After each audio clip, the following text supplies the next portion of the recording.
नमस्कार मित्रांनो, स्वागत आहे आमच्या यूट्यूब चॅनल योजना केंद्रावर। मित्रांनो, तुम्ही तुमच्या आधार कार्डला तुमच्या मतदान कार्डशी लिंक केले आहात का?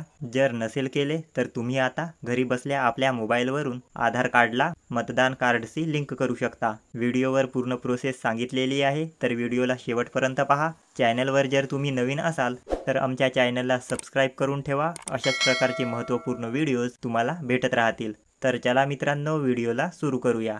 सर्वात अगोदर प्ले स्टोअरवर जाऊन वोटर हेल्पलाईन असे सर्च करा। नंतर या ॲपला इन्स्टॉल करा। ॲप इन्स्टॉल झाल्यावर त्याला ओपन करा। ॲप ओपन झाल्यावर येथे तुम्हाला लॉग इन करून घ्यायचे आहे। तुम्ही जर या ॲपवर पहिल्यांदाच आले असाल तर सर्वात अगोदर तुम्हाला येथे रजिस्ट्रेशन करून घ्यायचे आहे। रजिस्ट्रेशन करण्यासाठी न्यू यूजर यावर क्लिक करा। येथे जे काही तुमचे मोबाईल नंबर असेल ते मोबाईल नंबर टाका व खाली सेंड OTP यावर क्लिक करा। आता येथे तुमचे मोबाईल नंबर जे आहे ते ऑटोमॅटिकली येऊन जाईल। फर्स्ट नेम येथे तुमचे नाव टाका। लास्ट नेम येथे तुमचे आडनाव टाका। पासवर्ड या ठिकाणी तुम्हाला 8 अक्षरांचा एक पासवर्ड तयार करून घ्यायचे आहे। तर येथे तुम्ही तुमचे नाव @123 अशा प्रकारचे पासवर्ड तयार करू शकता। स्क्रीनवर तुम्हाला काही उदाहरणे दिसत असतील तर तुम्ही याप्रमाणे सुद्धा आपले पासवर्ड जे आहे ते बनवू शकता। नंतर खाली तुमच्या मोबाईलवर जे OTP पाठवले गेले होते ते OTP या ठिकाणी टाका व सबमिट बटनावर क्लिक करा। तुमचे रजिस्ट्रेशन येथे कंप्लीट झालेले आहे। आता येथे तुमचे मोबाईल नंबर टाका, खाली पासवर्ड टाका व सेंड OTP वर क्लिक करा। तुमच्या मोबाईलवर एक OTP पाठवला जाईल, ते OTP या ठिकाणी टाका व लॉग इन नाऊ यावर क्लिक करा। लॉग इन झाल्यावर येथे तुम्हाला काही ऑप्शन्स पाहायला मिळतील, तर यापैकी पहिले ऑप्शन वोटर रजिस्ट्रेशन यावर क्लिक करा। आता स्क्रॉल करून सर्वात खाली या। येथे तुम्हाला फॉर्म 6B आधार नंबर सबमिशन असे लिहिलेले दिसेल, त्यावर क्लिक करा। येथे खाली स्क्रॉल करून लेट्स स्टार्ट वर क्लिक करा।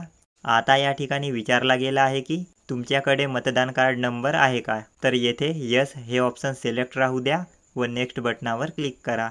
या ठिकाणी IWJ123 याप्रमाणे जे काही तुमचे मतदान कार्ड नंबर असेल ते येथे टाकून घ्या। खाली सिलेक्ट स्टेट यावर क्लिक करून तुमचे राज्य निवडून घ्या व पेज डिटेल्स यावर क्लिक करा। खाली we have found this record असे लिहून आल्यास तुमचे रेकॉर्ड सापडलेले आहे। प्रोसीड बटनावर क्लिक करा। येथे तुमच्या मतदान कार्डावरील माहिती दाखवली जाईल। खाली नेक्स्ट बटनावर क्लिक करा। आता या ठिकाणी तुमचे नाव, मतदारसंघ व तुमचे मतदान कार्ड नंबर दिसेल। तुम्हाला खाली यायचे आहे। आधार डिटेल्स या ठिकाणी तुमचे आधार कार्ड नंबर टाका।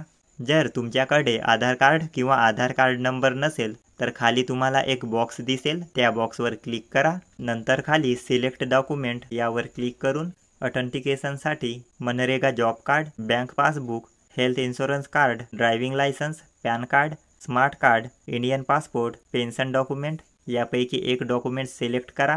नंतर अपलोडवर क्लिक करून त्या डॉक्युमेंटची फोटो काढा किंवा ऑलरेडी फोटो काढले असाल तर गॅलरीवर जाऊन ते डॉक्युमेंट निवडून घ्या। लक्षात ठेवा, जर तुमच्याकडे आधार कार्ड नंबर नसेल तरच हे ऑप्शन सिलेक्ट करायचे आहे, अन्यथा या बॉक्सवर क्लिक करू नका। आधार कार्ड नंबर असल्यास येथे तुमच्या आधार कार्ड नंबरच टाका। नंतर येथे तुमचा मोबाईल नंबर टाका व व्हेरीफाय यावर क्लिक करा। तुमच्या मोबाईलवर OTP पाठवला जाईल, ते OTP येथे टाका व व्हेरीफायवर क्लिक करा। आता खाली तुम्हाला ईमेल ID विचारला गेला आहे, तर हे आवश्यक नाही। हे जर तुम्ही नाही टाकले तरी चालेल। नंतर प्लेस ऑफ ॲप्लिकेशन येथे ज्या ठिकाणाहून तुम्ही अर्ज करत असाल ते ठिकाण येथे तुम्हाला टाकायचे आहे। तुम्ही जर स्वतः फॉर्म भरत असाल तर येथे तुम्ही तुमचे गावाचे नाव टाकू शकता। सर्व माहिती टाकल्यावर खाली डन बटनावर क्लिक करा। तुम्ही टाकलेली माहिती येथे पाहायला मिळेल, तर ही माहिती एकदा तपासून घ्या व खाली कन्फर्म बटनावर क्लिक करा। क्लिक केल्यावर अशा प्रकारे तुमचे रेफरन्स ID तुम्हाला दिसेल, तर याचे स्क्रीनशॉट काढा किंवा लिहून ठेवा। या IDचा वापर करून तुम्ही तुमचे ॲप्लिकेशनचे स्टेटस जे आहे ते ट्रॅक करू शकता। स्टेटस पाहण्यासाठी या पहिल्या ऑप्शनवर क्लिक करा। सर्वात वर track status of your form यावर क्लिक करा।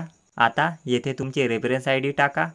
यावर क्लिक करून तुमचे राज्य निवडून घ्या व खाली ट्रॅक स्टेटस यावर क्लिक करून तुम्ही तुमची अर्जाची स्थिती जी आहे ते पाहू शकता।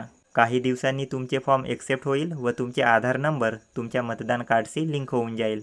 तर अशा प्रकारचे आजचे हे व्हिडिओ होते। जर व्हिडिओ तुम्हाला आवडला असेल तर हा व्हिडिओ आपल्या मित्रांना नक्की शेअर करा। धन्यवाद।